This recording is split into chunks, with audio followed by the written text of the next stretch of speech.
のは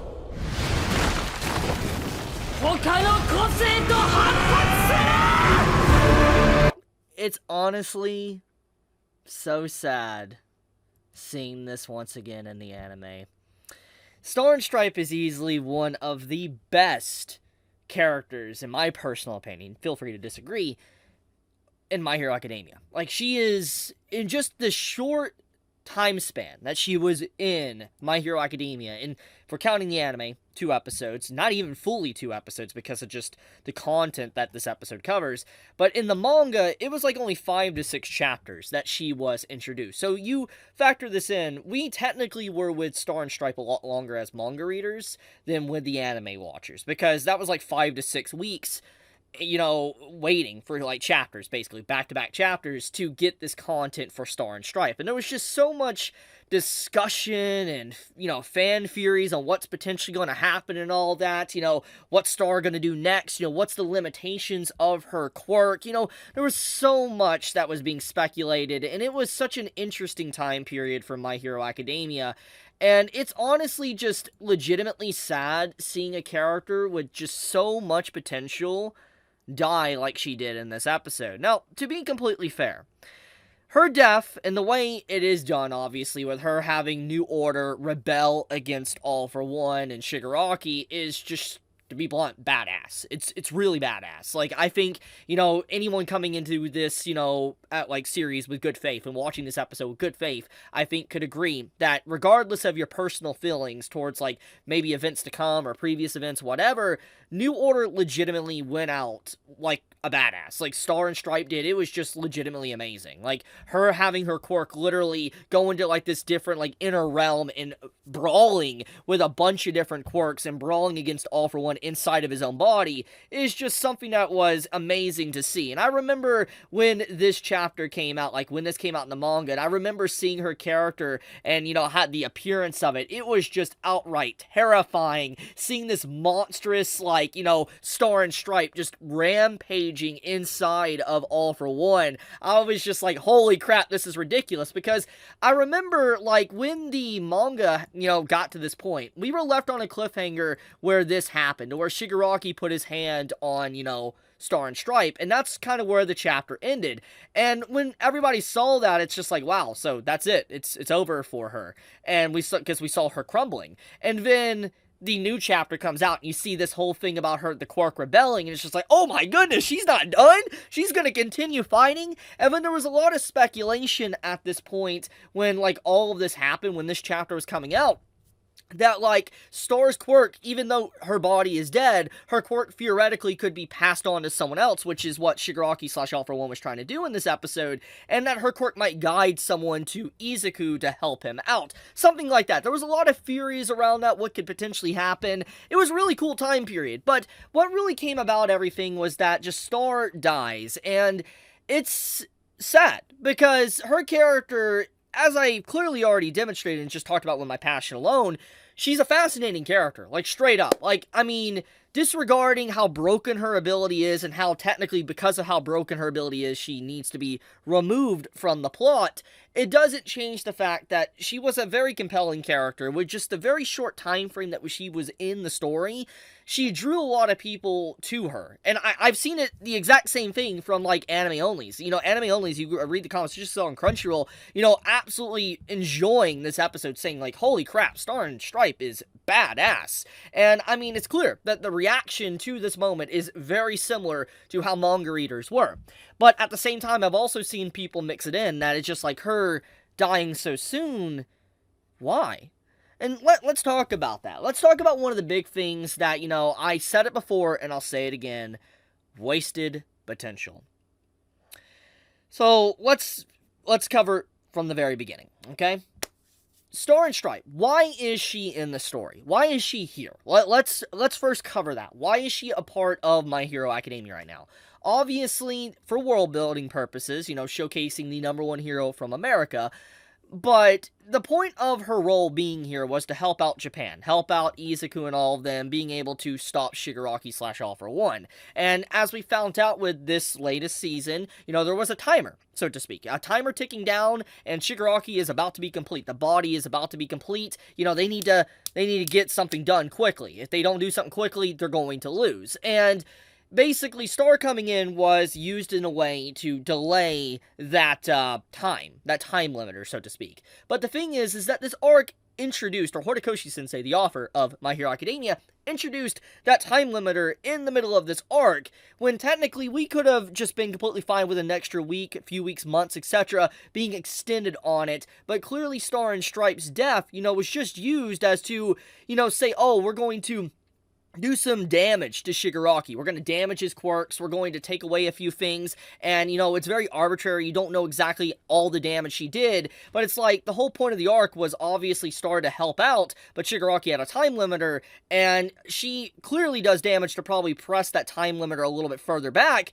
But it's like, just don't give us the time limiter. Just give us another month or so. So it's just like, everything about her death just felt like she needed to die thanks to plot. That's what it really felt like. But it doesn't just stop there. If we really want to take away what the arc actually does in terms of importance that does carry on, is the fact that her involvement and obviously her death, caused it to where other countries don't want to intervene in, Japan's matters. For instance, with All for One. Which is fine. That is fine. It makes perfect sense why some would not want to intervene thanks to seeing basically America's #1 hero die. Yeah, but at the same time, there is other ways to go about it. I mean, definitely more build-up, etc., and I'll talk more about that in a second. They could have easily done it where All for One was just causing riots and different things around in different around the world in different countries. I mean, it was even said in this episode that, he was able to gather information, etc., and he had a bunch of his friends overseas cause problems around the globe, so to speak. So it's like, he clearly has a lot of influence. He clearly has a lot of people he can call upon. So it's like, he could have easily caused it to where every single country just had their own problems to deal with, and they couldn't go out of their way to really help out Japan.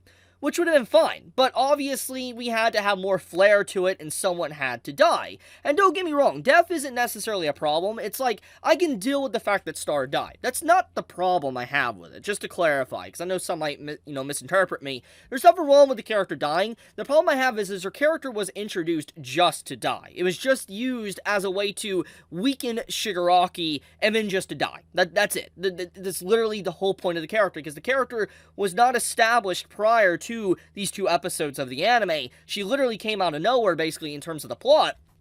And that's it. Now, nothing wrong with that as well, but the thing is she wasn't established, she came out of nowhere, clearly a lot of people love her, and that's all she served, was just to die to weaken Shigaraki. When the other elements that, obviously she did do with her death could have just been done in a different way. Now, let's talk about the potential, the wasted potential with her character, and why, it's such a divisive topic with her. And that is, she never got to meet any of the heroes. She never got to meet Izuku. She never got to meet, Endeavor. She never got to see All Might again. She never got to see anyone. And it's legitimately sad, because there's so much potential there, her trying to train Izuku with, using One for All, and just talking with everyone, meeting up with All Might again. There's so much potential there, and having her, being on the front line, helping out the heroes, and then potentially dying, would have been just amazing. It would have been a very amazing thing to, after getting a lot of time established with her, maybe for 15, 20 chapters, then she dies. But the fact it was 5 chapters or 2 episodes, it's too quick. It's just why? Why do that? Because she could have been a mentor or something, or her quirk could have been passed on to someone else and then mentored Izuku or something. Something like that could have happened. Now, nonetheless, with all that being said, it doesn't change the fact that Star and Stripe is legitimately a badass character. And this is why I feel so strongly about it and so passionate about this moment within the story, is because Horikoshi clearly can write a really good character. He's a really good writer. If there is anything that this demonstrates, is that Horikoshi knows how to bring a character within the story with no prior established, character at all, no foreshadowing, and is able to make you care for them in just such a short time frame. It takes a lot of talent and a lot of skill to be able to do that to an audience. It really does. And I greatly appreciate that skill level for Horikoshi-sensei to get me to care about this character. And, even though she's just brand new to the story. So, I will say that this does show that, but at the same time, you know, if Horikoshi can do this for these characters, you know, imagine what could have happened if you would have given her more time.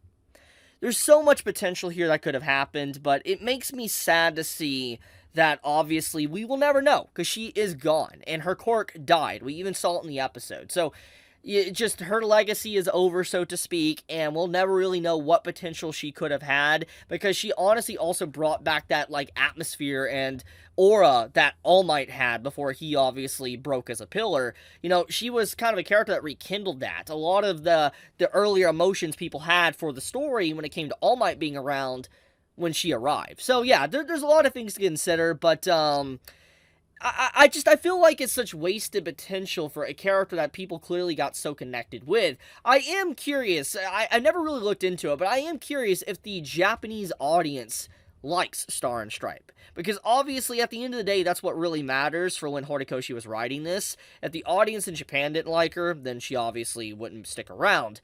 Now, speaking of which, we need to talk about her quirk for a second. New Order. Absolutely busted, okay? In terms of plot, it makes sense why she had to go, okay? I mean, you can't just have someone come into the story with an absolutely broken technique that is literally able to break the laws of reality itself. Like, that's what she's capable of. And, I mean, the only reason why she lost, technically, in this episode is because of plot. There is so many ways she could have handled dealing with Shigaraki in this episode. She could have said, for instance, you know, you cannot steal my quirk. Oh, you know, I cannot decay. She did say I cannot decay, but she could have also said you couldn't steal my quirk. And then on top of that, thanks to, you know, that, the decay wouldn't have really worked on her, because the reason why decay killed her was because she still allowed her quirk to be stolen. That was the thing. So if she would have safeguarded herself, it would have been fine. There's so many different ways she could have said it, too. She could have also did other things, maybe for regeneration, or just, there's so many outlandish things that she could have potentially have said to not die in this moment. It does show the line of why she had to go. She's broken. She could have easily done some crazy stuff and all that, and, you know, yeah, in terms of writing, yeah, she is not someone that should be in a story. It's, you need to remove a problem within a story when they cause all fret and tension to potentially be gone. So, yeah, that is something to kind of consider why she had to go. But if she was that strong, why make her that strong, you know, if you're just going to write her out of the story, though? So that is something to consider. But, anyways, with all that being said, My Hero Academia, I think, did a really good job with this episode. Absolutely fantastic, actually. It's a really good episode. Like, despite my obvious complaints, you know, all that, I think that this episode is legitimately fantastic in almost every way. Even the, like, violence sections, like, you know, the blood, etc., done very well. Do I think it is as good as the manga? No. But in anime format with movement and all that, it looks really good. It's very impressive. I would say that this is the best My Hero Academia has looked in a while. Like, in terms of anime, yeah, it looks really good. I gotta say, overall, great stuff. Great episode. Hopefully they can continue cooking like this, like Studio Bones will cook like this for the upcoming episodes. I mean, we'll see how it's handled, etc. But, yeah, I just want to talk about, just Star and Stripe and my thoughts on the character, because it's been a few years since the manga version of her came out, and now having a lot of years to sit on it, you know, I feel like I wanted to talk about her once again, because it's the last time I can talk about her since she's, gone. But, anyways, thank you so much for watching the video. Be safe, stay healthy. Chibi out.